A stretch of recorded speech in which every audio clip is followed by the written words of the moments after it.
चलो, तो void agreements, ठीक है। क्या होते हैं वॉइड एग्रीमेंट्स? वॉइड मतलब इनवैलिड। तो कुछ ऐसे एग्रीमेंट हैं जो बेस से ही इनवैलिड है, जिनको कानून ने ही बोल दिया कि भैया ये वाला एग्रीमेंट जो है ना, वो क्या है, इनवैलिड। ठीक है। तो कुछ तो हम कवर कर चुके हैं, कुछ थोड़े बहुत और कवर करने हैं हमको। क्लियर है ये? देखो जरा, सबसे पहला देखो क्या लिखा है, agreements made by incompetent parties. मतलब किसकी बात चल रही है? अनसाउंड माइंड, माइनर, है ना, डिस्क्वालिफाइड जो है। क्लियर है? फिर दूसरा है agreements made by bilateral mistake of fact. क्या ये भी हम लोगों ने पढ़ लिया है? हाँ, ठीक है ना। फिर अग्रीमेंट विद अनलॉफुल कंसिडरेशन, क्या ये भी हमने पढ़ लिया है? हाँ। No consideration, no contract. आ रहा है समझ में? नो कंसिडरेशन, नो कॉन्ट्रैक्ट, है कि नहीं? फिर, है ना, अग्रीमेंट मेड, अच्छा सॉरी, अग्रीमेंट वेयर अनलॉफुल है, वो अनलॉफुल है, नीचे है विदाउट कंसिडरेशन वाला, है ना, ये रहा विदाउट कंसिडरेशन वाला। क्लियर है? फिर ऊपर क्या है, अनलॉफुल कंसिडरेशन और पार्टली अगर अनलॉफुल है तो भी, ये पढ़ लिए थे हम लोगों ने। तो अब ये सिक्स्थ वाले से समझ लो कि हमको चालू करना है ना, ये करना है हमको। ठीक है। ये और कौन कौन से वॉइड है, चलो ये देखते हैं। ठीक है। तो सबसे पहले तो agreement in restraint of marriage. Restraint of marriage मतलब होता है रोकना। मैं कॉन्ट्रैक्ट करके किसी को शादी करने से नहीं रोक सकता। मतलब मैं किसी के साथ कॉन्ट्रैक्ट करूं कि भैया तुम किसी से शादी मत करना, ये लो 1 लाख रुपए, 10 लाख रुपए, तो बंदा अगर मान लो फिर भी शादी कर ले तो क्यों कर सकता? वो कॉन्ट्रैक्ट से बंधेगा नहीं। शादी ना करने के कॉन्ट्रैक्ट से कोई भी नहीं बंधेगा। देखो एक्चुअली में ना किस तरीके से थीम इसकी समझो। थीम पता क्या है? थीम है कि लोगों के जो भी फंडामेंटल राइट्स, उनके खिलाफ जा करके आप उनसे कॉन्ट्रैक्ट नहीं कर सकते, भले वो अग्री कर रहा है। मतलब समझो कि कोई बंदा अग्री कर रहा है कि हाँ भाई, हम शादी नहीं करेंगे, तो भी क्या हो रहा है, तो भी वो ये कॉन्ट्रैक्ट नहीं कर सकता। आ रहा है ये समझ में? क्लियर है? वो कॉन्ट्रैक्ट जो है वो क्या हो जाएगा बेटा, अनलॉफुल। बोलो, ठीक बात है? क्लियर है? क्लियर है ना? Hello. Agreement in restraint of trade मतलब,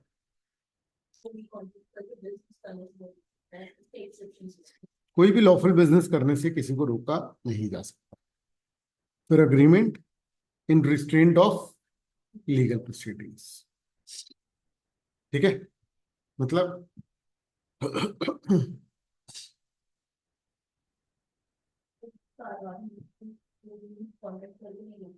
ना, कॉन्ट्रैक्ट करके कोई भी अगर आपने बाधा उत्पन्न करने की कोशिश की किसमें, लीगल प्रोसीडिंग्स वगैरह में, तो वो अग्रीमेंट भी वॉइड है। अग्रीमेंट्स विद अनसर्टेन मीनिंग मतलब भाई आप जो कॉन्ट्रैक्ट कर रहे हो उसमें अगर मीनिंग ही सर्टेन नहीं है, निश्चित मात्रा नहीं है, निश्चित नहीं है, कोई भी चीज एग्जैक्टली डिफाइंड नहीं है, तो वो अग्रीमेंट क्या हो जाएगा बेटा, वेजरिंग अग्रीमेंट मतलब, नहीं, वेजरिंग मतलब, हाँ गैम्बलिंग वाले, जो शर्त अर्त वाले होते हैं ना, अरे समझ, वो कॉन्ट्रैक्ट्स जो है वो क्या होंगे बेटा, वेजरिंग। क्या है? क्लियर है ना? फिर इम्पॉसिबल एक्ट्स के जो अग्रीमेंट है वो भी क्या हो जाएंगे बेटा, void। अच्छा, इसमें एक चीज और बहुत महत्वपूर्ण है, वो क्या है बेटा, सेक्शन नंबर। सारे सेक्शन नंबर्स जो हैं वो बहुत जरूरी। क्या है, क्लियर है ना? तो हम लोग सेक्शन 26 से 30 फोकस कर रहे हैं अभी, मैरिज ट्रेड, है ना, ये वाले। क्लियर है ना? 56 आगे डिस्कस होगा। तो सबसे पहला है इसी कड़ी में, agreement in restraint of marriage. इसका मतलब आप कॉन्ट्रैक्ट करके किसी भी व्यक्ति को अ, शादी करने से नहीं रोक सकते। सिंपल रूल क्या है? Every agreement that restrains a person from marrying is void. मतलब किसी को भी शादी करने से रोकोगे, हाँ माइनर को रोक लो, वो नहीं है इनवैलिड, है ना? तो चलो छोटे बच्चे बोल रहे हैं शादी करना, शादी करना, ठीक है ना, तो वो इनवैलिड। मतलब मेजर को रोकना इनवैलिड है, माइनर को रोकना वैलिड है। जैसे हाँ हाँ, अरे इतना वो मत सोचो, माइनर की शादी करेंगे क्या? तो फिर वो लीगल है क्या? अरे वो लीगल है कि इलीगल है, पता है ना? वो अलग से एक एक्ट में इलीगल है। वैसे भी इलीगल एक्ट तो कंसिडरेशन वो सब अवॉइड ही हो जाएगा।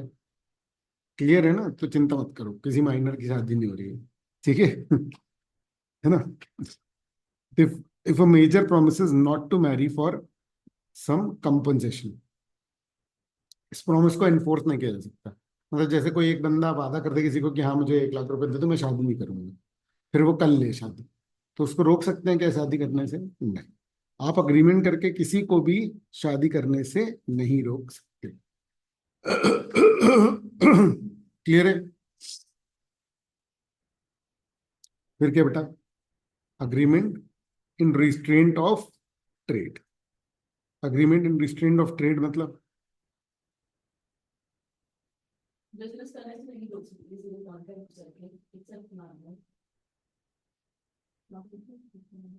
ठीक है, तो ऐसा कोई भी अग्रीमेंट जिसमें हम किसी भी व्यक्ति को एक लॉफुल बिजनेस या ट्रेड या प्रोफेशन परस्यू करने से रोक रहे हैं,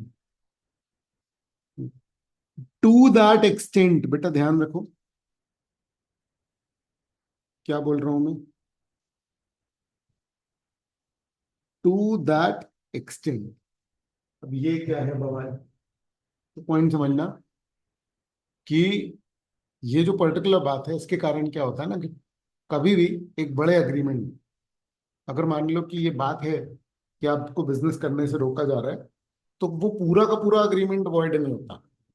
क्या होता है? वो पूरा अग्रीमेंट वॉइड नहीं होता। क्या होता है?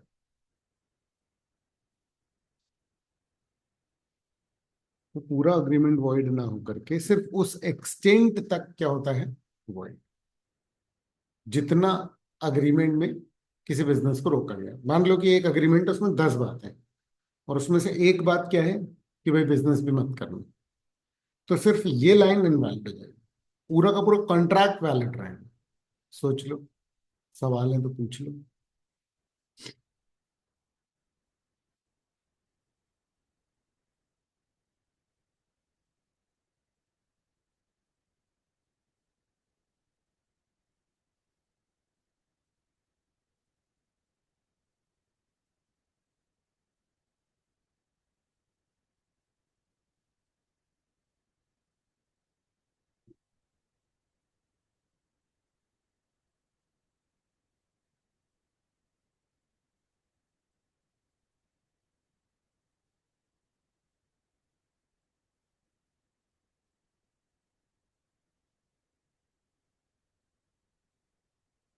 बोलो,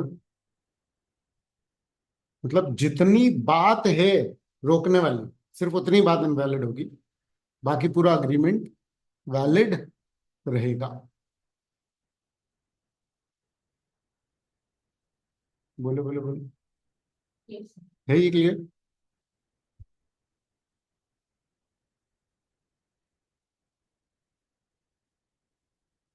ठीक है बेटा,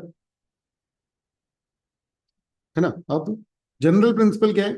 हर इंसान फ्री है बेटा, कोई भी बिजनेस बिजनेस करने के लिए ना एवरीबडी इज फ्री। ठीक है।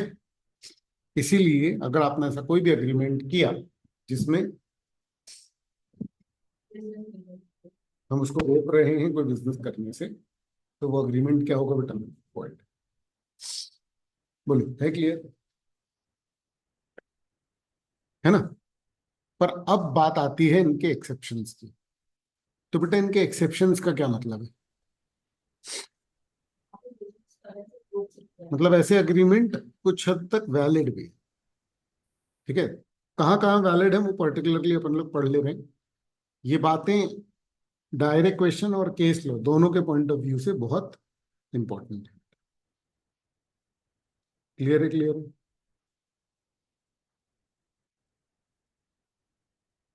बोलो बोलो बोलो।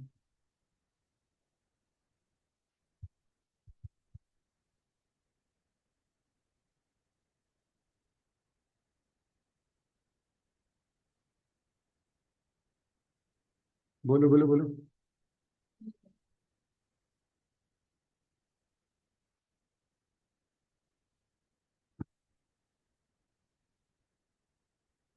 ठीक है ना? तो if someone sells the goodwill of a business and agrees not to carry on similar business within specified local limit। देखो याद रखो, अगर मान लो कोई व्यक्ति किसी को अपना बिजनेस सेल करता है, जैसे मान लो आप खरीद रहे हो कोई बिजनेस, तो जब आप खरीदोगे कोई बिजनेस तब क्या होगा? उसका नाम आप यूज करोगे। आप सामने वाले को पैसे सिर्फ असेट के नहीं देते, किस बात के और देते हो? उसके नाम के। अब फिर अगर वो नाम यूज करने लग जाए या आसपास अगर मान लो वो बिजनेस करने लग जाए, तो मुझे तो कोई फायदा ही नहीं होगा ना बेटा नाम का। बोलो बोलो। क्लियर है? इस कारण से क्या होगा? क्या होगा? क्या होगा?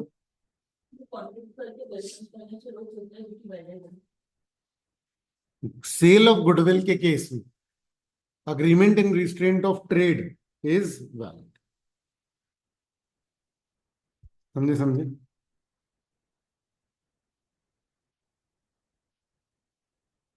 किस केस में?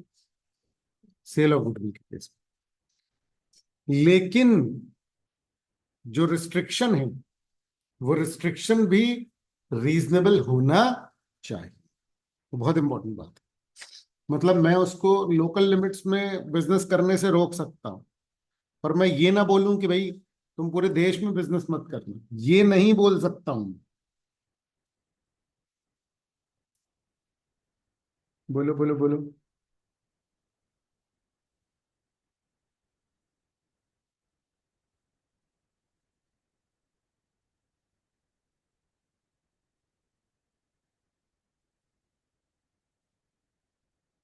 बोलो बोलो बोलो।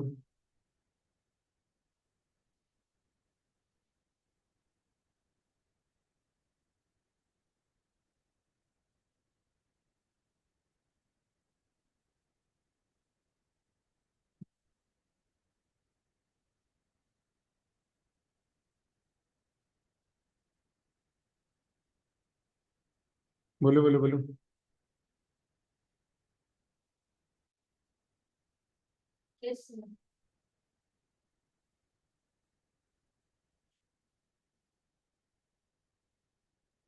ठीक है। पार्टनरशिप एक्ट के एक्सेप्शन हैं। जब भी हम क्या करते हैं, किसी भी व्यक्ति को पार्टनर बनाते हैं, उस व्यक्ति को हम क्या करने से रोक सकते हैं? कॉम्पिटिंग बिजनेस करने से रोक सकते हैं। आ रहा है बेटा समझ में? Hello hello.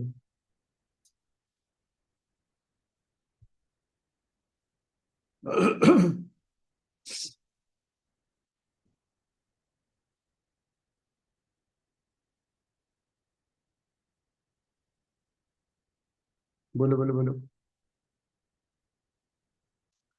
तो अगर कोई पार्टनर छोड़ करके जा रहा है बिजनेस और वो अग्री कर रहा है not to compete within the specified local limits, तो अग्रीमेंट वैलिड है अगर रिस्ट्रिक्शंस क्या है बेटा, रीजनेबल।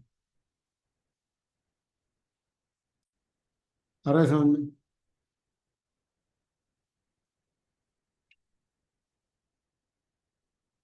बोलो बोलो बोलो।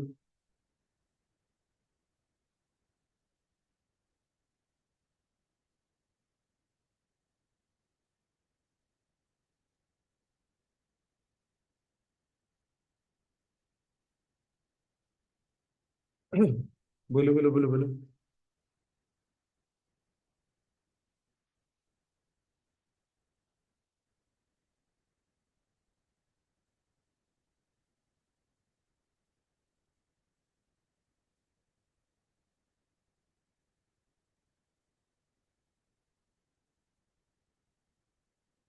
During the continuance of partnership, partners may agree not to carry competing business. ये क्या होगा बेटा? गाल। बोलो।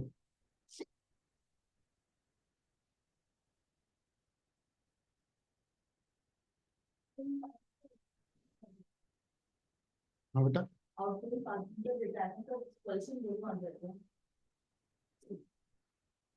आउटगोइंग पार्टनर पे, आउटगोइंग मतलब है ही ना रिटायरमेंट, वो अपन पढ़ेंगे भाई पार्टनरशिप में। अच्छा हाँ, तो फिर एक्सपेल्शन में दिया। ठीक है, बिल्कुल सही। अगर अग्रीमेंट में नहीं है तो फिर वो कॉम्पिटिंग बिजनेस कर सकता है। आउटगोइंग पार्टनर में देखो, जब रिटायर हो रहे हैं तो फिर तो अग्रीमेंट हो जाएगा, लेकिन एक्सपेल कर रहे हो आप तो फिर आप उसको नहीं रोक पाओगे, क्योंकि फिर वो आपके साथ अग्रीमेंट नहीं करेगा ना।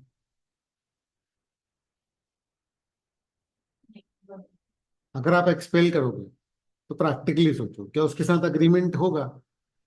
एक तो उसको लात मार रहे हो, फिर कह रहे यार अग्री कर ले। मैं ये नहीं बोल रहा हूँ कि एक्सपल्शन कैसे हुआ, मैं बोल रहा हूँ एक्सपल्शन, वो गुड फेथ तो फर्म के बेनिफिट के पॉइंट ऑफ व्यू होता है ना। वो गुड फेथ वो थोड़ी होता है कि भैया तुमसे किसी को तुम एक्सपेल कर रहे हो बात करके। अग्रीमेंट तो नहीं है ना, डिसएग्रीमेंट में ही तो तुम कर रहे हो उसको एक्सपेल।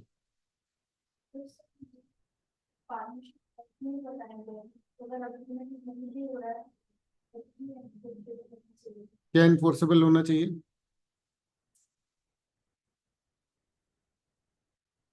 रिस्ट्रेंट ऑफ ट्रेड वाला क्या होना चाहिए? ऑटोमेटिक थोड़ी है। यहाँ ये लिखा है कि आप ऐसा अग्रीमेंट कर सकते हैं। यहाँ ये थोड़ी लिखा है कि आउटगोइंग पार्टनर बिजनेस नहीं कर सकता। क्या लिखा है यहाँ? देखो सुनो, ध्यान से समझो, यहाँ पर कंटेंट किस तरीके से है। हम लोग आमतौर पर बात कर रहे हैं कि आप ऐसा अग्रीमेंट नहीं कर सकते जिसमें किसी को बिजनेस करने से रोक रहे हो। पर अगर कोई आउटगोइंग पार्टनर है और आप उसके साथ ये अग्रीमेंट कर रहे हो कि भाई ये लोकल लिमिट्स में और इसमें बिजनेस मत करना, तो वो अग्रीमेंट वैलिड है।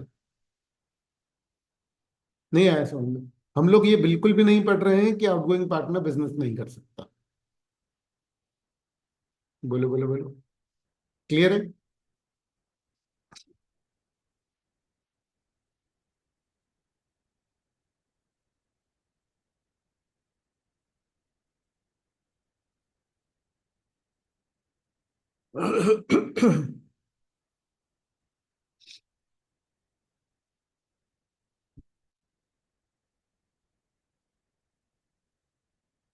ठीक है ना?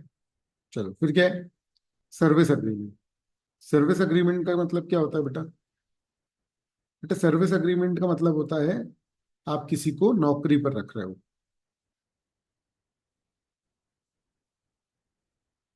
ठीक है, तो अगर आप किसी को नौकरी पे रख रहे हो तो उसके साथ आप ये अग्रीमेंट कर सकते हो कि भैया साथ में कोई बिजनेस मत करना। बोलो।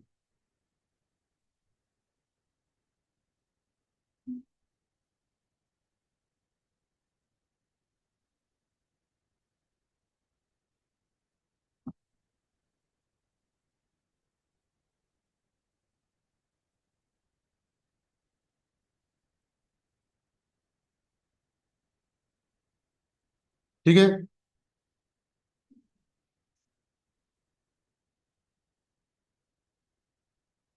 तो जैसे बी एक फिजिशियन है, उसने ए को असिस्टेंट रखा 3 साल के लिए, पर उसने ए के साथ क्या वादा लिया कि भैया देखो ऐसा है कि तुम अपनी प्रैक्टिस मत चालू कर लेना ये 3 साल। ये वैलिड है क्या? क्यों? सर्विस एग्रीमेंट है। क्लियर है? A manufacturer agrees to sell his entire production to a wholesale merchant. अगर वो बोल रहा है कि मैं अपना पूरा सामान तुम्हें बेच दूंगा, तो वो ये agreement in restraint of trade नहीं। अब ध्यान से समझो बेटा, ध्यान से सुनना। मान लो वो ऐसा एग्रीमेंट करे कि मैं किसी भी और को नहीं बेचूंगा, तो वो इनवैलिड हो जाएगा। तो कितनी खतरनाक बात है।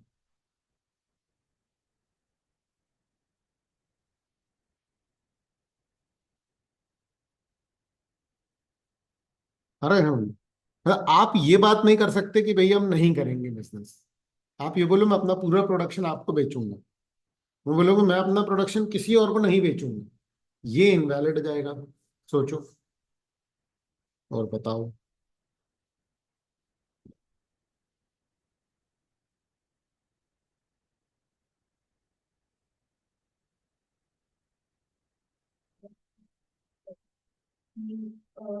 मैं कैलकुलेटर के लिए बोला, उसके बाद आपने किसी को भी भेज दिया क्योंकि आपको ज्यादा प्राइस मिल रहा था। इनवैलिड था वो।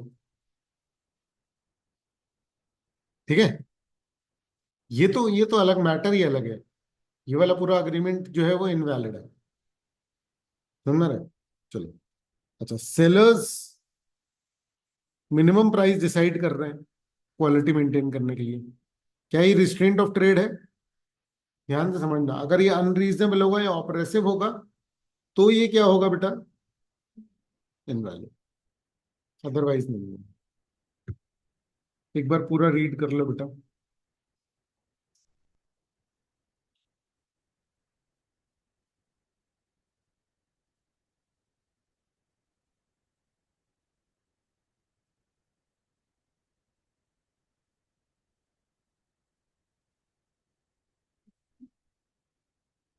कैसे बेटा? मतलब किसी को जबरदस्त परेशान करने के लिए, नुकसान पहुंचाने के लिए, तो ठीक है।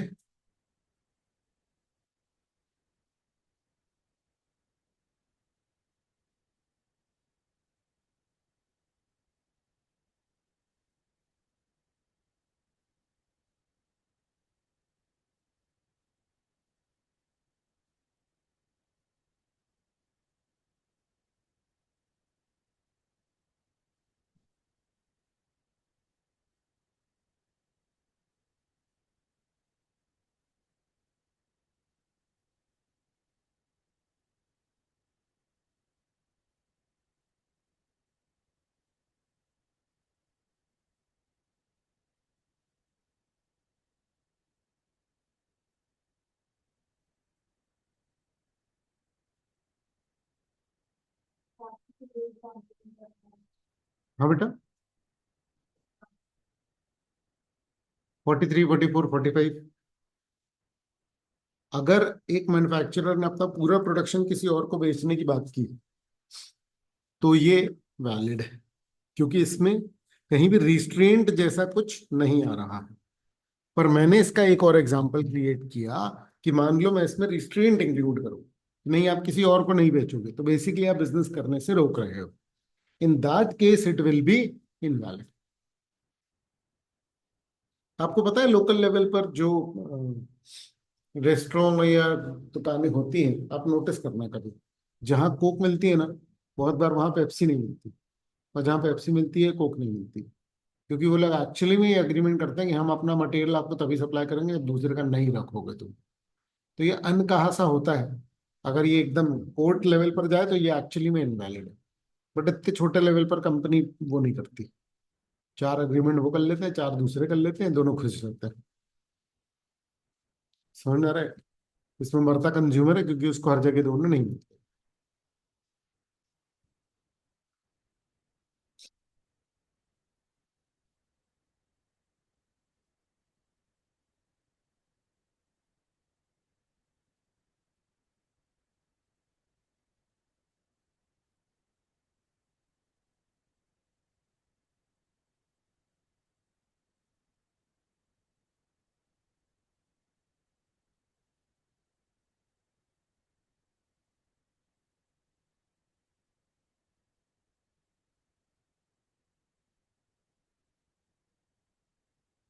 चलो अब देखो, agreement in restraint of legal proceeding. Restraint of legal proceeding मतलब समझ रहे हो?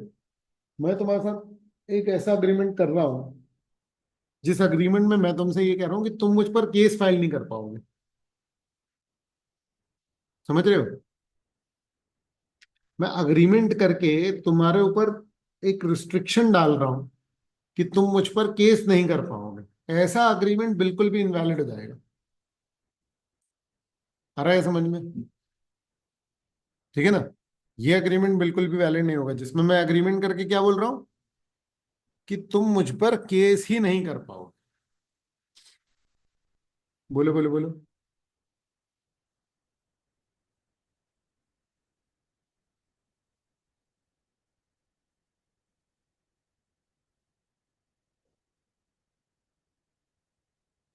ठीक है। अच्छा, उसमें और डिटेलिंग है। तो सबसे पहली बात तो, ऐसा कोई भी अग्रीमेंट जो कि क्या करे, दूसरी पार्टी को रोक रहा है उसके अधिकार एक्सरसाइज करने से। ठीक है ना? अच्छा, या एवरेजेस द यूजुअल पीरियड। ध्यान से सुनो, कोई भी व्यक्ति किसी भी व्यक्ति पे क्या कर सकता है? केस कर सकता है एक लिमिटेड टाइम के अंदर अंदर। कोई भी मैटर हुआ है तो 2-3 साल तक आप केस कर सकते हो, उसके बाद नहीं कर सकते। क्लियर है? तो अगर 2-3 साल को और शॉर्ट किया, मतलब आपने बोला कि नहीं, 1 साल बाद ही तुम केस नहीं कर पाओगे। समझ में आया कि नहीं? सोच लो पहले इसको। कानून ने लिमिट 3 साल दे रखी है। बेसिकली ऐसा है कि कोई भी मैटर हुआ तो मान लो 3 साल तक आप केस कर सकते हो, 3 साल के बाद आप केस नहीं कर पाओगे क्योंकि फिर सबूत सबूत जुटाने मुश्किल होते हैं। तो कानून ने ये लिमिट रखी है। आपने बोला 6 महीने तक केस कर सकते हो, उसके बाद नहीं कर सकते, ऐसा अग्रीमेंट कर दो। ये अग्रीमेंट क्या हो जाएगा? ठीक है ना? ये वॉइड हो जाएगा। आप कम नहीं कर सकते यूजुअल पीरियड को। समझे कि नहीं?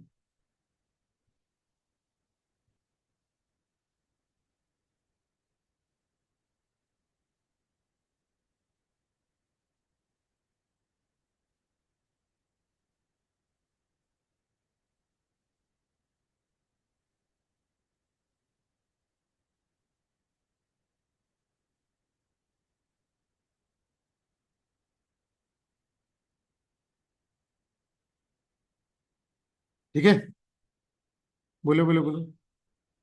कुछ भी अंडरस्टैंडिंग में कमी है, डिस्कशन करना है, करो। ठीक है।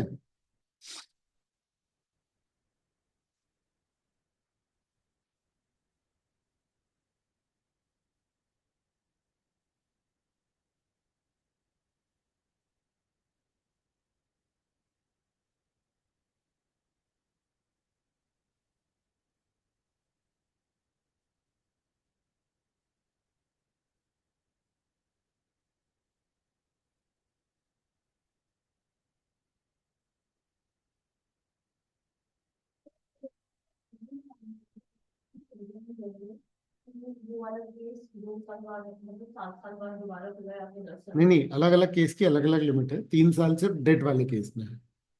और क्रिमिनल केसेस में तो बहुत साल तक है ना। हर केस में लिमिटेशन भी नहीं।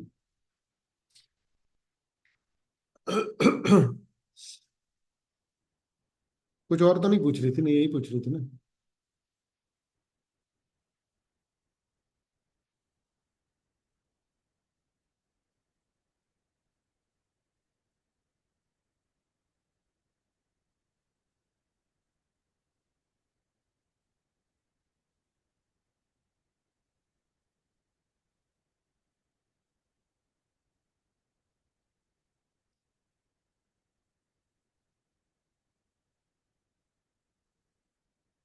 ठीक है।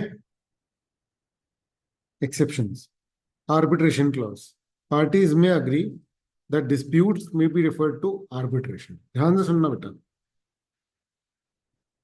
जैसे आप बोल रहे हो, दो पार्टी अग्रीमेंट कर रही है कि हम ये खरीदने बेचने का जो भी कॉन्ट्रैक्ट है कर रहे हैं, कल को हमारे बीच में कोई भी डिस्प्यूट हुआ तो हम कोर्ट में नहीं जाएंगे, आर्बिट्रेशन में।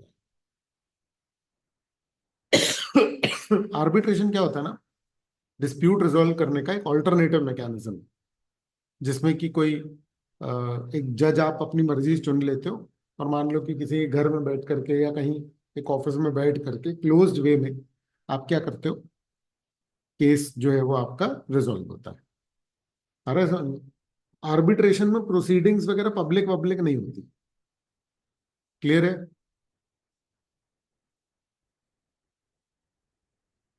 ठीक है, क्लियर है।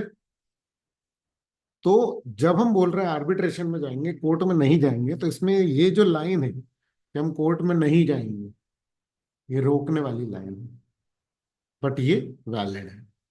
क्योंकि आप क्या कर रहे हो, आप पूरी तरीके से रोक नहीं रहे हो, आप सिर्फ ऑल्टरनेटिव पे जा रहे हो। क्लियर है? बोलो बोलो।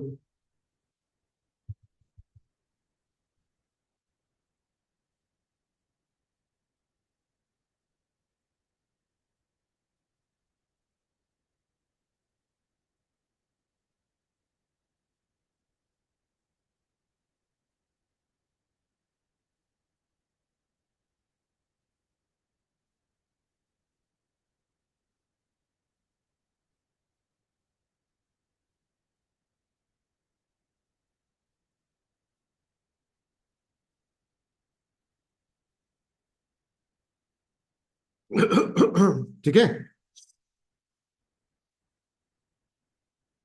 तो parties may agree that the disputes be referred to arbitration, and only arbitration award is, award मतलब डिसीजन होता है।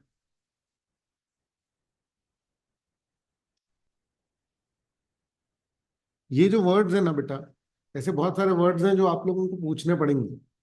समझ में आ रहा है? अभी तो मैंने ऐसे सेंस कर लिया कि हाँ यार ये वर्ड तुम्हारे लिए नया होगा, क्योंकि क्या है, मेरे लिए सारे के सारे इतने ज्यादा कॉमन हो चुके हैं ना कि मैं कई बार मुश्किल हो जाती है कि अरे ये वर्ड पता होगा या नहीं पता होगा। मेरे लिए हर चीज एबीसीडी जैसी हो जाती है। ठीक है, चलो। Must been right, valid as per arbitration loss.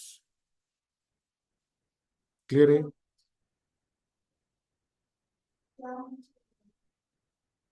Arbitration clause writing में होना चाहिए।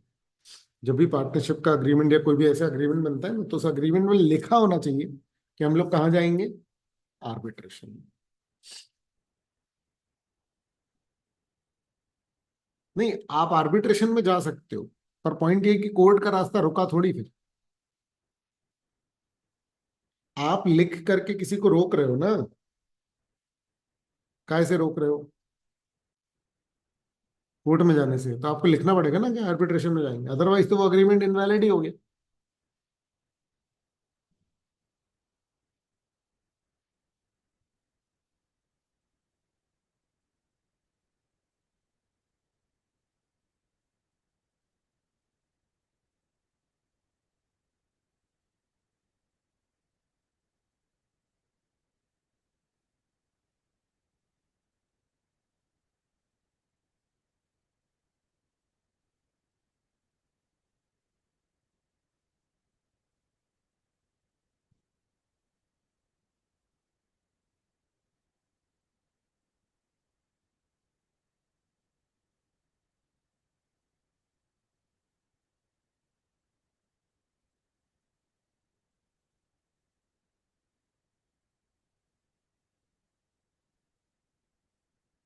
ठीक है,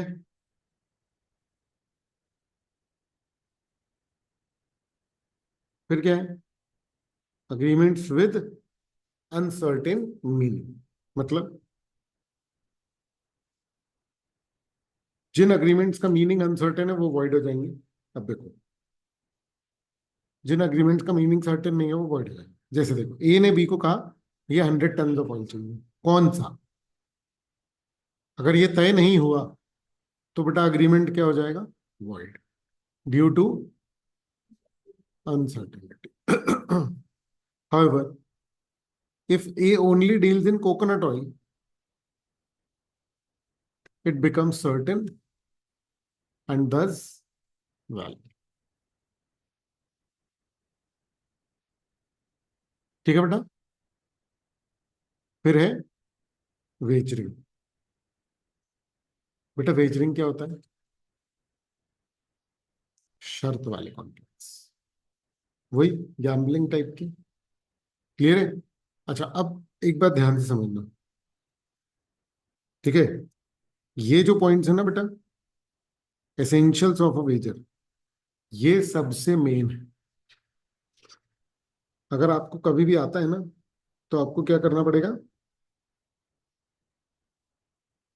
इसको आपको ध्यान में रखना पड़ेगा.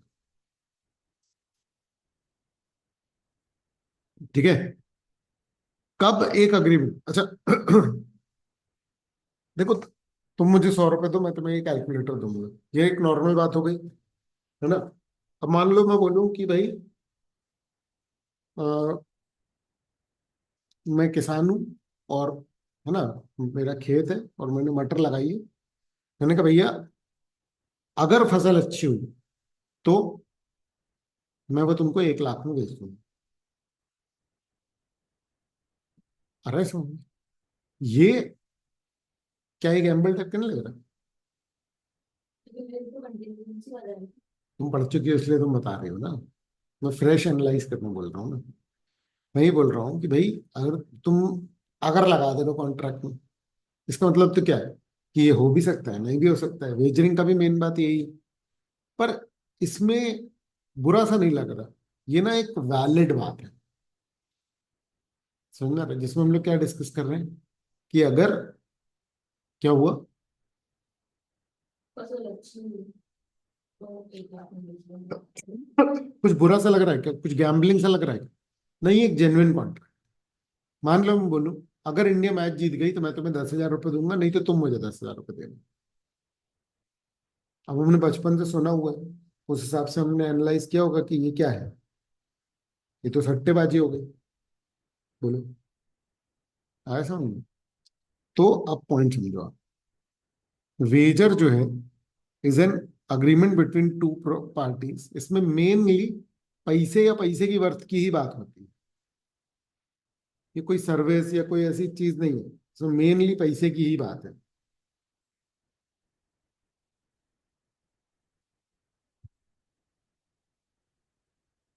अपॉन हैपनिंग और non happening of N uncertain event. मतलब,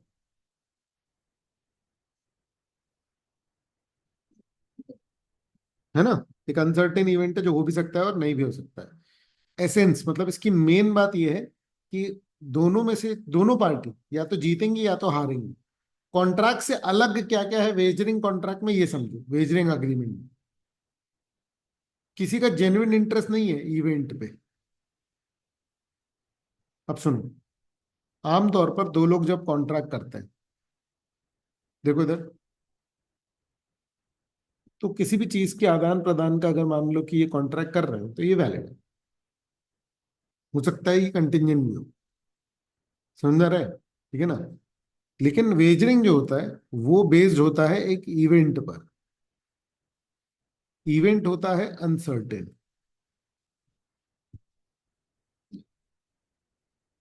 अरे समझ. और इस इवेंट में इसका या इसका कुछ लगा नहीं होता.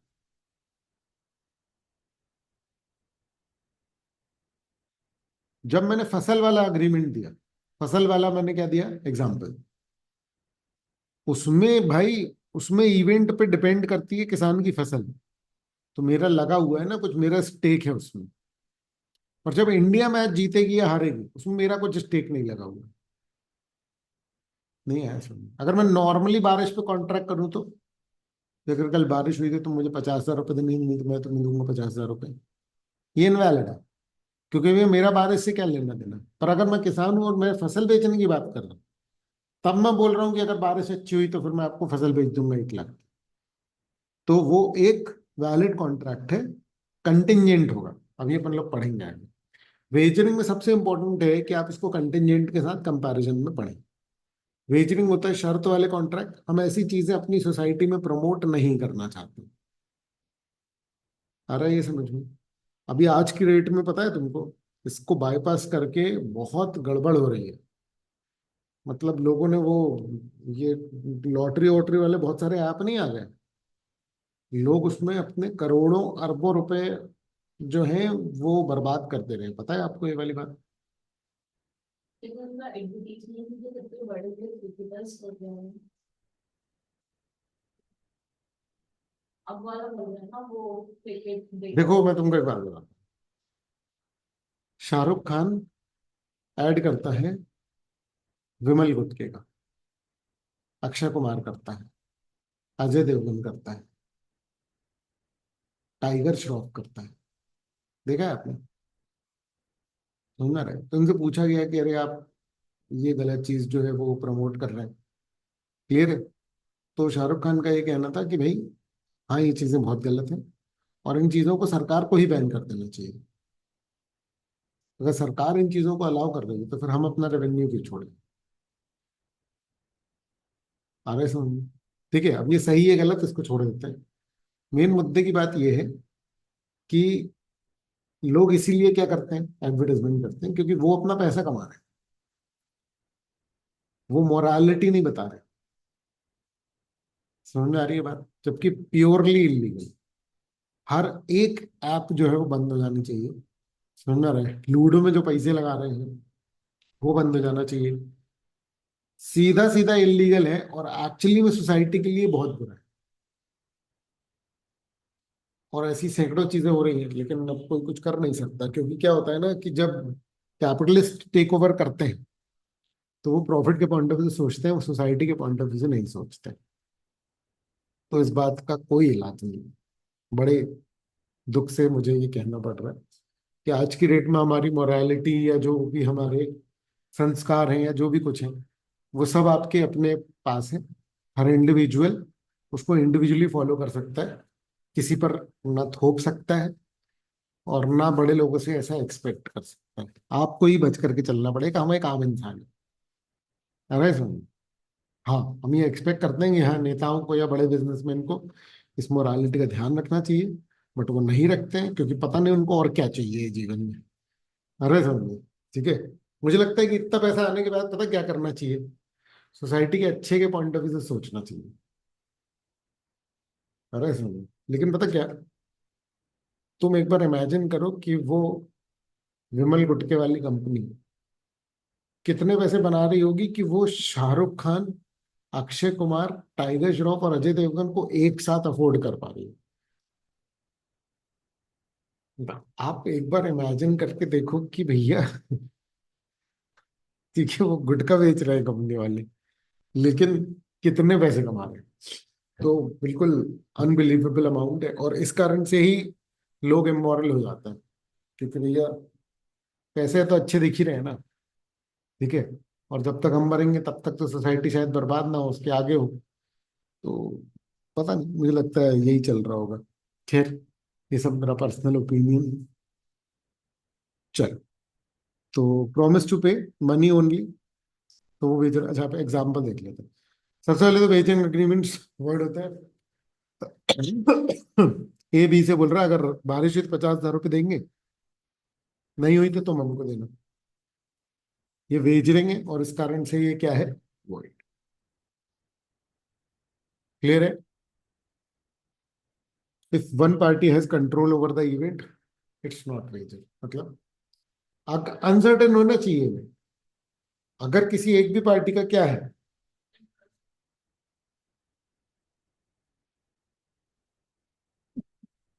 कंट्रोल, ध्यान से समझो। मान लो मैं तुमको बोल रहा हूँ कि अगर कल मेरा मूड हुआ तो मैं तुमको एक कैलकुलेटर भेज दूंगा, ये कैसा है? तो अनसर्टेन नहीं है, नहीं आया समझ में? ये वॉइड ही है वैसे, अरे समझ, क्योंकि अनसर्टेन है। ठीक है, चलो। वेजर में क्या क्या होता है? पैसे लेन देन की बात होती है। बिल्कुल सही, एक ऐसा इवेंट।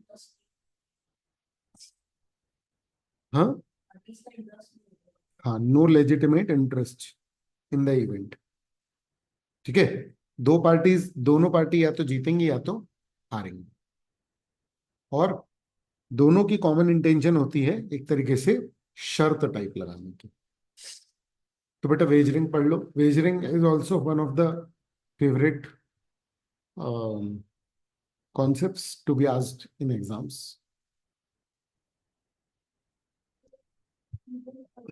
क्या बेटा?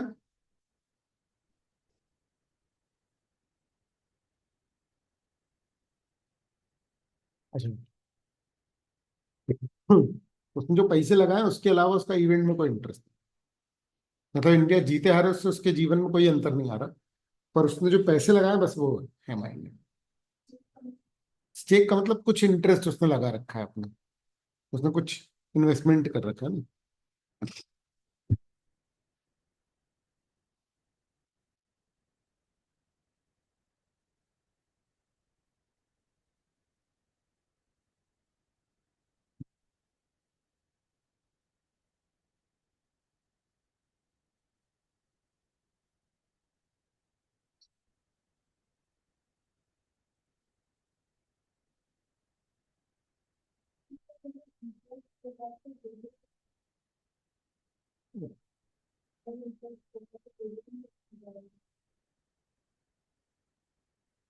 नहीं नहीं, इंटरेस्ट मेरा सिर्फ पैसे जो लगाए उसी में है ना, बाकी इवेंट में नहीं है interest.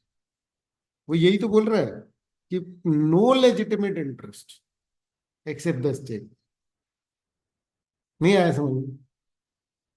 No legitimate interest in the event except the stake, मतलब जो पैसे लगा रखे हैं।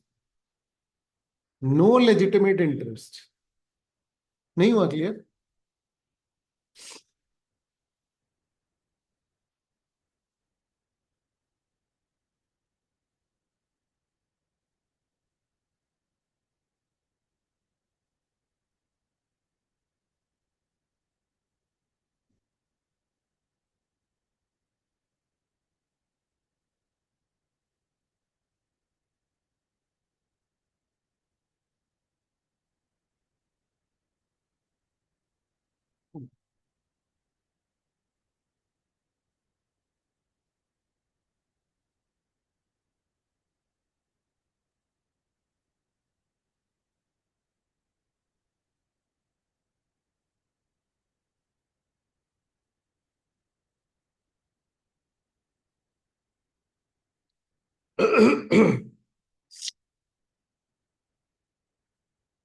पढ़ो पढ़ो, जो डाउट है बताओ।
ठीक है, वन लास्ट। अब बोल रहा है इम्पॉसिबिलिटी ऑफ द आप ऐसा कोई भी अग्रीमेंट करोगे जो क्या है, इम्पॉसिबल है, तो क्या होगा? वर्ल्ड हो। क्या?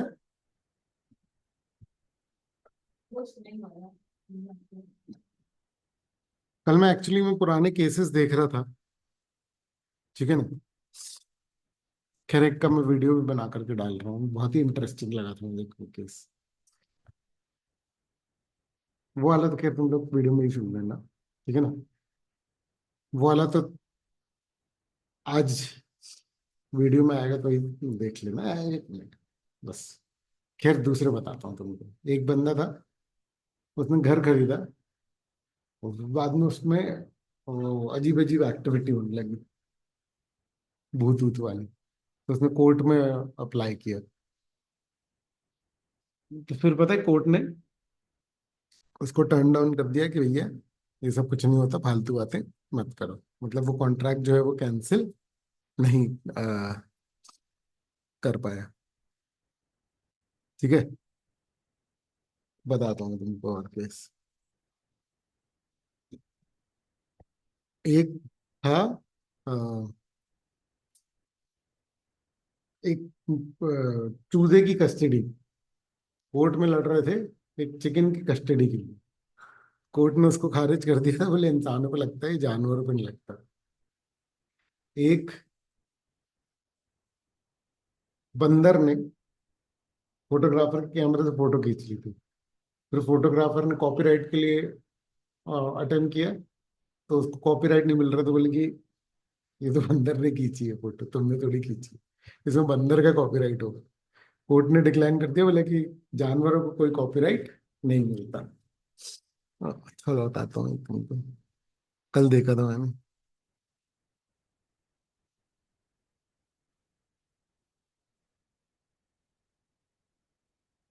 हाँ एक था, 2021 का केस था। उसमें पता क्या हुआ, उसमें बंदे ने प्रपोजल भेजा, और उसने व्हाट्सएप पे ये इमोजी लिख करके भेजा। ये बहुत क्लासिक केस है, ये तो एग्जाम के पॉइंट से इम्पोर्टेंट है। बताओ अग्री होगा कि नहीं होगा, मतलब कॉन्ट्रैक्ट बना कि नहीं बना। नहीं लगा, क्यों? क्योंकि ये बंदा नहीं सकता है। हाँ, क्या? नहीं, उसने प्रपोजल भेजा व्हाट्सएप पे, और उसने ये लाइक इमोजी भेज दिया। अब बना कि नहीं बना?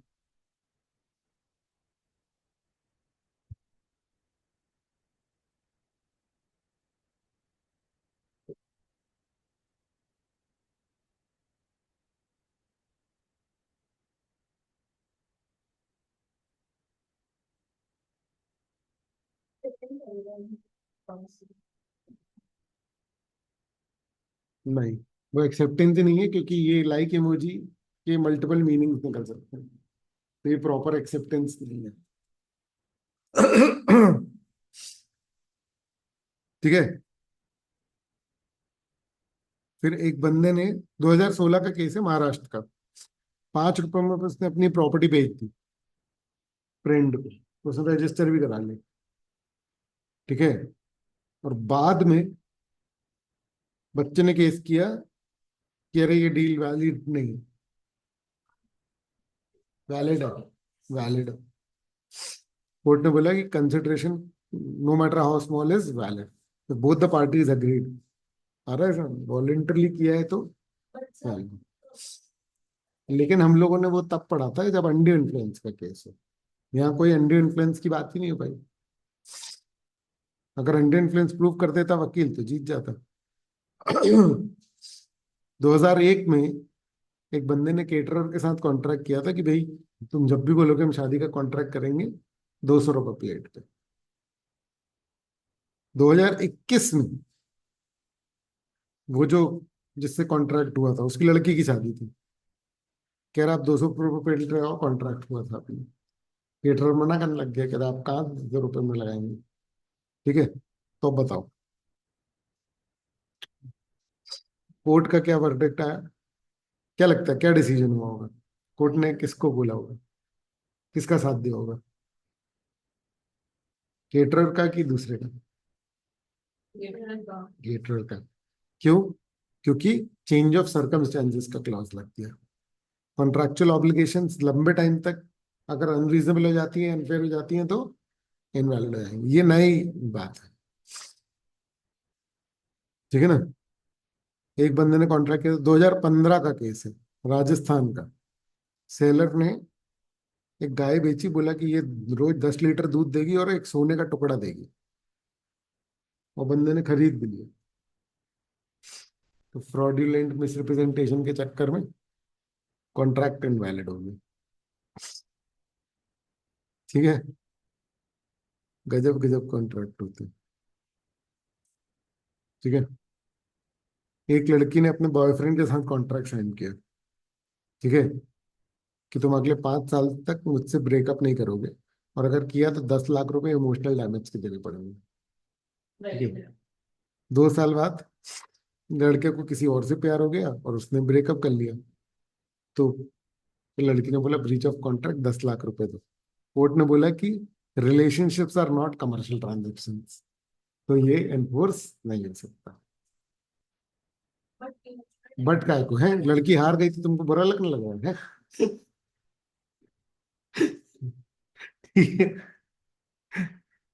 ये काय को वैलिड होगा? 2021 का केस है, ये बैंगलोर का, पता है तुमको? Relationship commitment dispute. ठीक है, फिर एक बंदे ने, उसका आम का पेड़ था, उसका कॉन्ट्रैक्ट किया कि उसने बोला ये पेड़ ले लो, ये 500 मैंगो देगा पूरे जीवन भर, हर सीजन। ठीक है, 4 साल बाद सूख गया पेड़। ठीक है, बाहर ने बोला कंपनसेशन चाहिए, तुमने तो बोला था कि हमेशा वो देगा। कोर्ट ने बोला कि कोर्ट ने सेक्शन 56 डॉक्ट्रिन ऑफ फ्रस्ट्रेशन पे दिया कि natural life cycles are not contractually binding. ठीक है ना, नेचुरल लाइफ साइकिल को आप कॉन्ट्रैक्ट से नहीं बांध सकते। ठीक है, तो वो बाइंडिंग हो गई नहीं, मतलब वो कॉन्ट्रैक्ट ही इनवैलिड हो गया शुरू से ही, समझ लो। ठीक है, सबसे शानदार मेरे को टेक्निकली लीगली जो वो वाला है, वो लगा व्हाट्सएप पे, ये वाला, ये बहुत स्ट्रांग है, मतलब ये बहुत इंपॉर्टेंट है, क्योंकि ये एक्चुअली में लोगों को लगे हाँ यार एक्सेप्टेंस तो है, कॉन्ट्रैक्ट तो बन गया, कोई बोलेगा बन गया, कोई बोल रहा नहीं बना।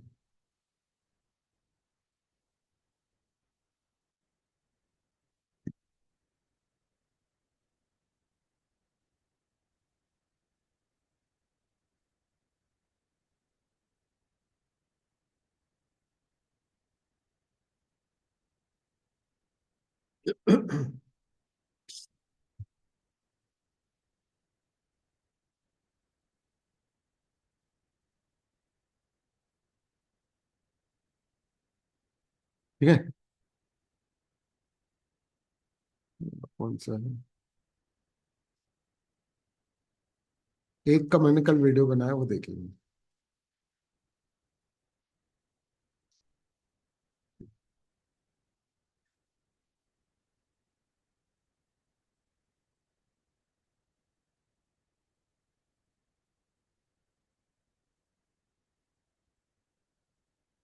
तुम लोग को कौन सा लगा सबसे इंटरेस्टिंग?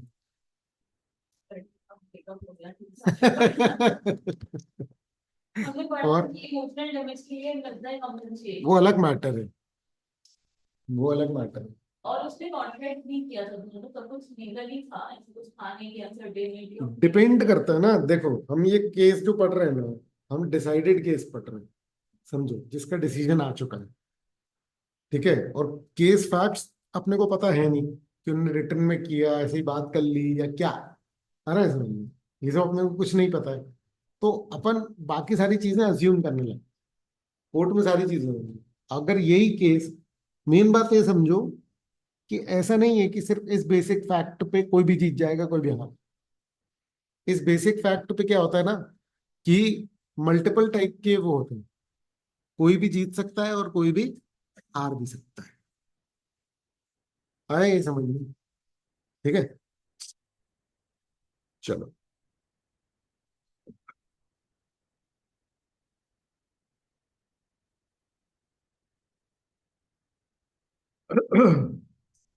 अब wagering agreements and similar transactions. ठीक है, चलो देखो। वेजरिंग कौन से होते हैं, रीड करो। ये वही है जो अभी अपन लोगों ने पढ़ा, है ना। Wagering agreement is an agreement where two parties promise to pay money और money is worth based on the outcome of an uncertain event and neither party has genuine interest in that event other than its stake. Clear है? तो under section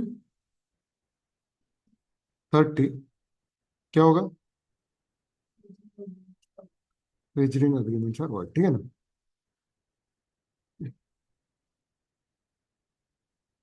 ठीक, अब देखो कौन कौन से transaction है जो वेजरिंग के जैसे, लॉटरी वाले।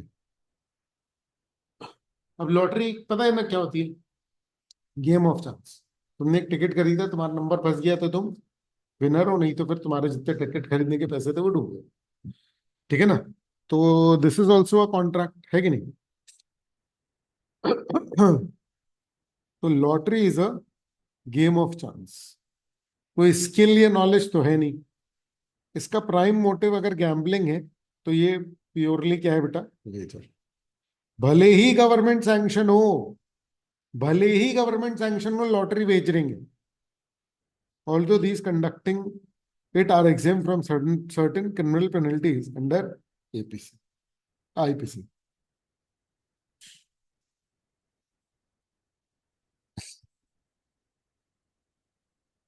कुछ क्रिमिनल पेनल्टीज हट जाती है अगर सैंक्शनड बाय गवर्नमेंट होता है तो। मतलब पॉइंट ये है कि ये इनवैलिड तो है ही, मतलब बहुत क्लियरली नहीं दिया हुआ है उसमें, और यही सारी लूप होल्स का फायदा उठा करके ना ये कंपनी वाले अब ऐप के थ्रू चला रहे हैं। टीम बनाओ ड्रीम 11 में, और फलाना ढिमकाना, सब ढकोसले चल रहे हैं मतलब। आ रहे हैं समझ में? मतलब आप समझो कि जैसे वो मैच फिक्सिंग होती है ना, सोचो मैच मैच फिक्सिंग किस लेवल की चलती है, कि कोई बंदा बोल रहा है कि नो बॉल हो जाएगी अगली, मतलब आप मैच जीतने हारने की तो बैटिंग छोड़ दो। आपको पता है ना ये वाली बात, कि स्पॉट फिक्सिंग होती थी। स्पॉट फिक्सिंग पता है आपको, कि इस ओवर में एक छह पड़ेगा, इस ओवर में एक आउट होगा, ये वाली बॉल जो है वो वाइड होगी। आ रहा है समझ में? और लोग जो, या नो बॉल होगी, और नो बॉल हो रही है मतलब लाइन के एकदम एक एक फुट बाहर से मतलब, ठीक है। चलो फिर क्या है, illegal and collateral. Lotteries typically illegal होती है, और इलीगल चीज का कोलैटरल भी क्या होता है बेटा, illegal, are also considered tainted.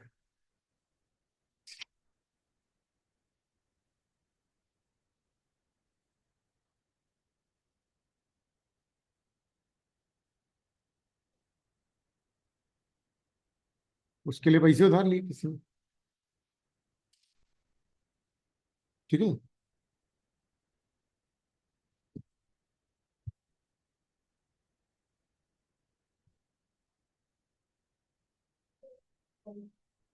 Tainted का मतलब ये कि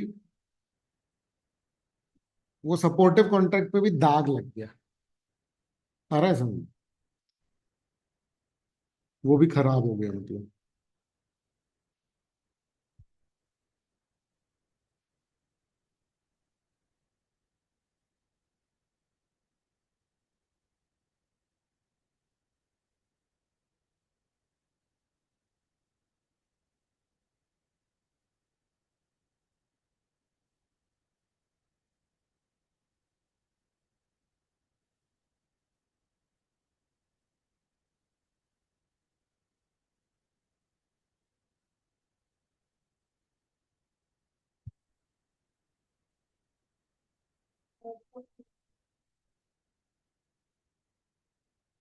गवर्नमेंट सैंक्शन कर देगी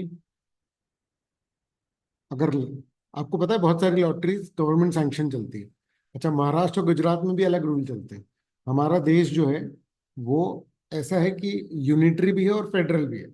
मतलब हम लोग जो पढ़ रहे हैं वो नेशनल लेवल के कानून है जो पूरे देश पे लागू होते हैं। बट ऐसे भी कुछ कानून है जो सिर्फ स्टेट लेवल पर लागू होते हैं। उसको स्टेट की अलग अलग सरकारें जो है वो बनाती हैं। आ रहे हैं समझ में? तो गुजरात और महाराष्ट्र में ये इलीगल भी है, पनिशेबल है। क्लियर है? लेकिन कुछ जगहों पर सैंक्शनड भी होते हैं और उतने इलीगल नहीं है। आ रहे हैं समझ में? बट वेजरिंग हर जगह, मतलब कि ये वाले कॉन्ट्रैक्ट आप एनफोर्स तो कर ही नहीं सकते, समझ लो ऐसे। क्लियर है? Crossword puzzles and competition. पढ़े अगला। क्रॉसवर्ड पजल क्या होता है? आपने ऐसा देखा है पेपर में आते हैं क्रॉसवर्ड पजल, हाँ। फ्री आते हैं वो तो। मान लो कि ऐसे हो कि भाई ये वाला क्रॉसवर्ड पजल लिख करके भेजो तो उनको प्राइज मिलेगा। आपको पता है पहले रीडर्स डाइजेस्ट आती थी, बहुत फेमस बुकलेट थी वो, नहीं पता होगा आप लोगों को। 10-15 साल से बंद ही हो चुकी है, वो बहुत फेमस बुक होती थी वो। ठीक है, वो पूरे वर्ल्ड ओवर चलती थी, इंडिया ओवर चलती थी, ऐसा कुछ था। तो वो पहले ऑनलाइन ऑनलाइन कुछ था नहीं ना, तो मैगजीन और यही इसके थ्रू ही चलता था। तो उसमें आता था कि ये पजल है, इसको सॉल्व करके भेजो तो आपको प्राइस मिलेगा। फिर बहुत सारे लोगों ने पता है उसमें जालसाजी चालू कर दी। पता है क्या करते थे? एक सड़ा सा पजल देते थे पेपर में, बोले इसको सॉल्व करके भेजो, हम आपको इनाम देंगे, इनाम में टीवी मिलेगा आपको। लोगों ने भेजा, तो फिर वो फोन करते थे, नहीं चिट्ठी लिखते थे कि भाई आप क्या करो, टीवी आपका है बस, लेकिन आपको ट्रांसपोर्टेशन और वो डाक का खर्चा देना पड़ेगा, वो 2,000 रुपया है। लोग 2,000 भेज देते थे। फिर उन्होंने बोला कि अगर आप 5,000 रुपये और मिला दो तो आपको एक वॉशिंग मशीन में मिल जाएगी। लोगों ने 5,000 और मिला दिए। बोले आप 3,000 और मिला दो तो आपको ये और मिल जाएगा। फिर बोले कि फिर अब इतना ज्यादा हो गया है कि इस पर टैक्स लगना है, तो आप 5,000 रुपये दो, उस पर टैक्स, मतलब वो मांगते ही रहेंगे जब तक कि आप पैसे देना बंद नहीं करते, क्योंकि वो भेजेंगे वो कभी भी नहीं। और अब ये नए लेवल पर वापस से ये वाले फ्रॉड्स जो है वो चालू हो गए, पता है आपको? खैर बच के रहना। क्लियर है? क्योंकि ये इतने कन्विंसिंग होते हैं ना, मतलब मैंने इतने टाइप के फ्रॉड देख लिए ना कि मैं ऑनलाइन किसी चीज पे भरोसा नहीं कर पाता हूँ। मतलब आप पॉइंट समझो कि अगर मुझे ऑनलाइन कोई गुड्स ऑर्डर करनी है तो मैं अमेजोन फ्लिपकार्ट के अलावा किसी तीसरी साइट से कर ही नहीं पाऊंगा order। मैं इतना मतलब वो हो चुका हूँ। समझ में आ रहा है? अगर मान लो कि मुझे पेमेंट ऐप चलानी है तो मैं गूगल की चला लूंगा। क्यों? क्योंकि मुझे ऐसा लगता है कि भाई, मतलब ऐसा नहीं कि वो मुझे ऑनेस्ट लगता है, मुझे ऐसा लगता है कि ऑनेस्ट रहना उनकी मजबूरी है, इतनी बड़ी कंपनी है, मेरे कुछ पैसे लेकर के क्या ही कर लेंगे। अरे समझ। लेकिन जब भी मैं ये ऐप भी डाउनलोड कर रहा हूँ या कुछ भी कर रहा हूँ, तो उस समय मैं ये इंश्योर करता हूँ कि ये ऐप असली है कि नहीं, इसका पब्लिशर कौन है, क्योंकि सिमिलर दिखने वाली ऐप्स हो सकती है। मतलब इतनी धांधली चल रही है ना। आप देखोगे पेपर में, ऑनलाइन देखोगे, डिजिटल इंडिया प्रमोट जरूर हो रहा है, इतने करोड़ों लोगों के पैसे लुट चुके हैं जिसका कोई हिसाब नहीं। मतलब लिटरली कोई हिसाब नहीं है, क्योंकि पैसा इंडिया से बाहर आर भेज दिया जाता है। या आपने वो एक सीरीज आई थी वो देखी थी क्या, जमतारा करके? खैर थोड़ी गाली वाली तो रहती ही है उसमें। उसमें मेनली ये था कि एक जगह है जमतारा। नहीं नहीं, ये नहीं, एक झारखंड के आसपास एक शहर टाइप का है। वहां के सारे लोग यही काम करते हैं, मतलब नकली सिम विम लेकर के आते हैं, और लोगों को ये फ्रॉड कॉल्स जो होते हैं ना, वो मेनली जमतारा ने ही स्टार्ट किया। और कॉल कर लेंगे किसी भी दूसरे बंदे के नाम के बैंक अकाउंट से, उसमें पैसे जमा करा लेते हैं, और लाखों लोगों को लूटा है उन लोगों ने। ठीक है, मतलब ये समझो कि वो कॉल कर रहे हो, कोई पुलिस वाला फंस गया उसको भी सुना दे रहे हैं, क्योंकि ये होने के बाद भी ट्रेस नहीं होना, क्योंकि सिम किसी के भी नाम से है। समझ में आ रहा है? और रैंडम मोबाइल से कर रहे हैं, कोई भी नहीं समझ पाएगा कि कहाँ से कर रहे हैं। जब लोकेशन उसमें ऐसे एक पेड़ दिखाया सीरीज की, जिस एक अकेले तो पता है कोई पहाड़ वहाड़ के एरिया में, और उस पेड़ से बांध करके लगे हुए मोबाइल 1,000 वो सिम में मोबाइल वोबाइल सब फेंक देते हैं, मतलब यूज करने के बाद। आ रहा है समझ में? ठीक है, चलो। खैर वापस आ जाते हैं, game of chance. If the outcome depends purely on chance, ठीक है, तो ये लॉटरी है और ये फिर वेचर है। सिर्फ चांस पर डिपेंडेंट है तो बेटा फिर क्या है, ये वेच रही है। ठीक है बेटा, बोलो बोलो, है ना? चलो, फिर क्या है? A crossword puzzles result match the pre-prepared solution। ये वही वाला केस है जिसमें पेपरमैन ने ऐड दिया कि ये भर के दो, और वो मैच हो गया तो आपको पैसे मिलेंगे। तो ये गेम ऑफ चांस हो गया, इसको भी क्या बोल दिया इन लोगों ने? वेजर। देखो ध्यान से समझना, जो डिसीजन हो चुका है उसको अपन लोग चैलेंज नहीं कर सकते हैं, क्योंकि अपन लोग नॉर्मली लॉजिक से ये सोच सकते हैं कि अरे ये तो मेहनत वाला है, इसमें तो दिमाग लगाना पड़ता है, वर्ग पहेली और ये सारा कुछ। पर वो नहीं है ऐसा। फिर गेम ऑफ स्किल अगर है तो वो वैलिड है। जैसे कौन बनेगा करोड़पति, आ रहा है समझ में? क्योंकि सोच करके देखो ना, कौन बनेगा करोड़पति नहीं, और जी, नॉलेज से होता है। मान लो वो अगर इसमें आ जाता है तो उसने 6 सवाल के जवाब दिए, फिर सोनी वालों ने पैसे ही नहीं दिए उसको, तो क्या होगा? तो कुछ नहीं हो पाएगा। आ रहा है समझ में? अगर वो वेजरिंग है तो आप क्लेम ही नहीं कर सकते, एनफोर्सेबल कॉन्ट्रैक्ट ही नहीं है। क्लियर है ये? फिर price competition act, game of skills जिसका प्राइस 1,000 रुपए से कम है आर नॉट वेजर्स। 1,000 रुपए से कम है अगर, और गेम ऑफ स्किल है, तो वो वैलिड। जैसे कि कुश्ती उश्ती के होते हैं, उसमें 50-100 रुपए ऐसे इनाम दे देते हैं ना, प्राइस, वो वैलिड। सर लेकिन अभी जो रिसेंटली हमारा चेस का कंपटीशन हुआ था, जो वर्ल्ड चैंपियन बने हैं, तो वो भी क्या बेचने के लिए, उसमें तो प्राइस मनी कुछ 11 करोड़ गया था। नहीं नहीं, देखो, बहुत सारे एक्ट्स हैं and it's not about contract. अगर आप कॉन्ट्रैक्ट कर रहे हो कि ये जीतोगे तो हम तुम्हें इतने रुपए देंगे, और उस कॉन्ट्रैक्ट के तहत कोई बंदा जा रहा है, तो फिर वो अलग मैटर है। आप समझो, कोई जीता, उसको सरकार ने पैसे दे दिए, कोई डिस्प्यूट थोड़ी है इस पे। नहीं आया समझ में? प्राइस मनी तो चेस का जो गेम है वो गेम ऑफ स्किल ही है। और अगर मतलब वो जीत गया तो उसको प्राइज मनी मिली जो कि 11 करोड़ थी, तो वो वेजर ही है। यहाँ पे लिखा है 1,000 से ज्यादा वेजर है वो। सुनो ध्यान से मैं क्या बोल रहा हूँ, ठीक है? वो अग्रीमेंट इनवैलिड है, मतलब मतलब एनफोर्सेबल नहीं है। मतलब अगर किसी ने बोला कि हम तुम्हें इतना प्राइस देंगे, फिर वो ना दे, तो ठीक है ना? और यहाँ वो जीता, सरकार ने इतने पैसे दे दिए, क्या लड़ाई है? मुद्दा तब उठता है, मान लो वो उसके साथ पहले से ये डिस्कस हो कि भैया तुम जीतोगे तो तुमको 11 करोड़ देंगे, फिर वो जीते और सरकार वाले नहीं देंगे। तो मतलब वो अगर दोनों लोगों को कोई प्रॉब्लम नहीं है। दूसरा, एक्चुअली में इसलिए भी प्रॉब्लम नहीं होगी क्योंकि भाई सरकार है, सरकार काय को किसी को धोखा देगी? जबरदस्ती ऐसी उचका रही है क्या कि हम 11 करोड़ देंगे? समझ में आ रहा है? ये केस कोर्ट का है ही नहीं। मान लो कोई कंपनी ऐसे बोल दे कि भैया हम इतने इतने रुपए देंगे, और फिर वो ना, तो कंपनी ये इस प्रोविजन का सहारा ले सकती है। पर नॉर्मली कंपनीज अपना एडवर्टाइजमेंट करती है। आप समझो, कोई मैन ऑफ द मैच जीता, उसको एक कार दे दी। देखा है तुम लोगों ने? पहले बहुत होता था। हाँ, है ना? तो भाई वो सोसाइटल अप्रूवल होते हैं, उसमें केस करने जाओगे तब आपको देखने को मिलेगा कि वैलिड है कि इनवैलिड।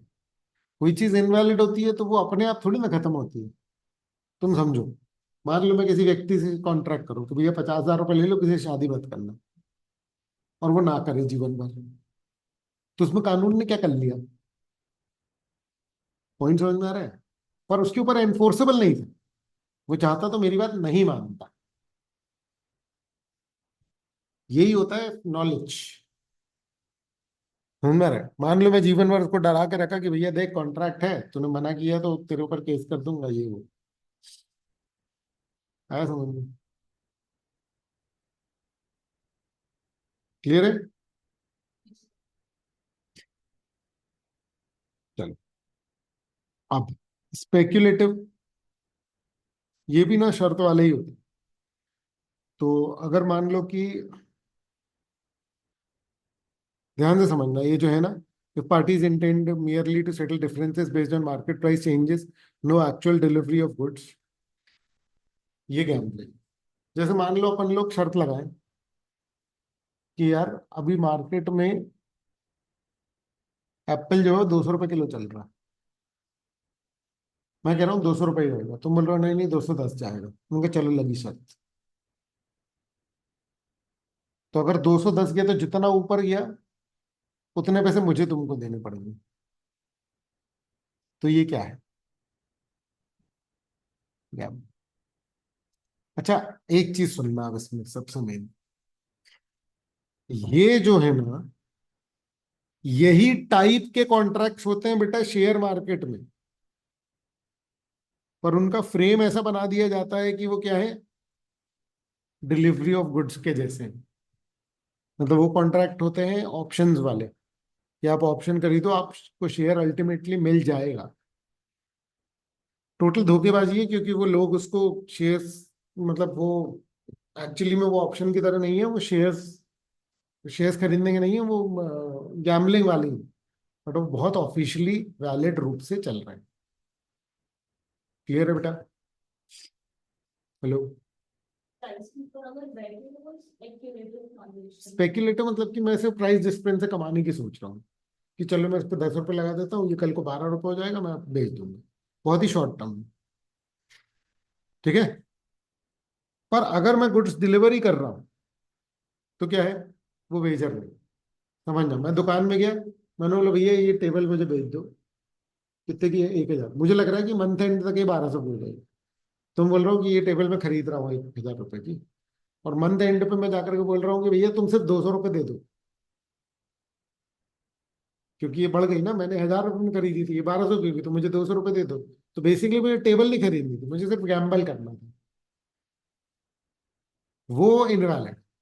पर अगर मान लो टेबल घर भिजवा दी उसने, और फिर मंथ एंड में मैं टेबल उसको दोबारा से बेच दूं, तो क्या है?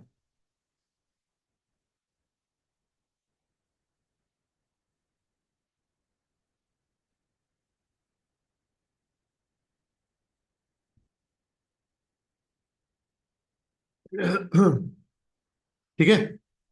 अब इसमें एक बहुत घटिया वाला जो प्रोविजन है, समझ में आ रहा है?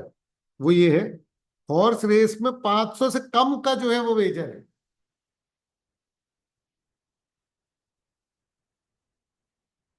आ रहा है समझ में?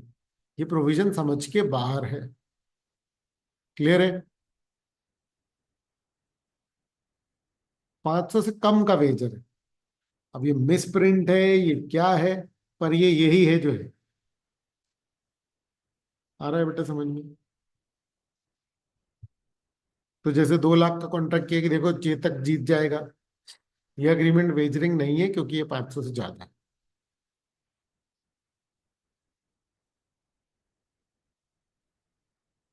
ठीक है?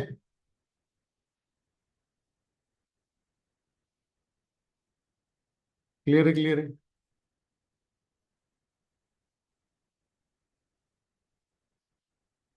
इसको एक बार रीड करके आना, कल अपन डिस्कस करते हैं इसको। ठीक है? अभी ओवर कर रहा हूँ।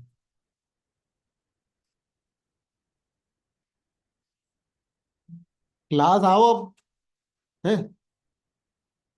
ठीक है, बहुत दिन हो गए। ठीक है, चलो।